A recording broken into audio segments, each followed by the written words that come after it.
All right, let's do this in a little bit quicker fashion. We know that we're looking for roots, so we're going to set it equal to 0.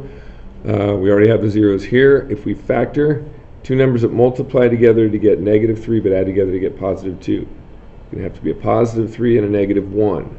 Multiply to get -3 minus 1 is equal to 2. So we set them equal to 0. We're going to subtract 3 from both sides. Again, it's kind of a change the sign type of thing like we did with the x value of our vertex. If it's inside and connected to the x, change the sign.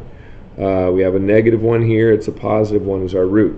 Okay, you're doing the zero product property like we did here, but the shortcut is really just that you're changing the sign of the thing inside the parabola. Okay, 1, 2, 3, we have a point there, and 1, we have a point over here. Now, we still have a center between those two that basically is your vertex. But you'll notice that there's 1, 2, 3, 4, and 5 points that are included just with these.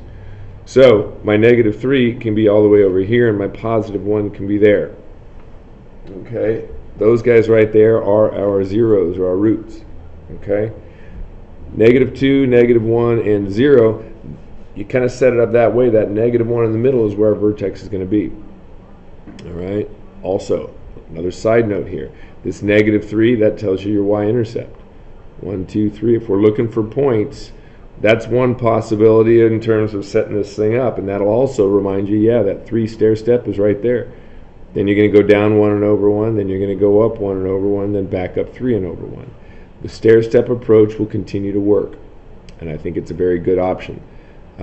But at the same time, if you know you've got a -3 and a +1 and you count out the stuff in between, if you simply plug in a -1 to get your vertex, plug it in here. -1 plus 3 is +2.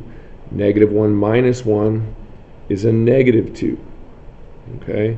You multiply those together, you get a -4. That's the output of inputting -1, or that's your vertex. Back 1 and down 1, 2, 3, 4 is your vertex. Stair step approach, up 1 and over 1. Up 1 from 4 is 3. Oh, and these are negative numbers, shame on me. -4, -3, and up from 3 would be the zeros. So again, all of it works together. I may jump from the stair step to the plug-in to everything else, but that's just to try and get you to picture the whole thing.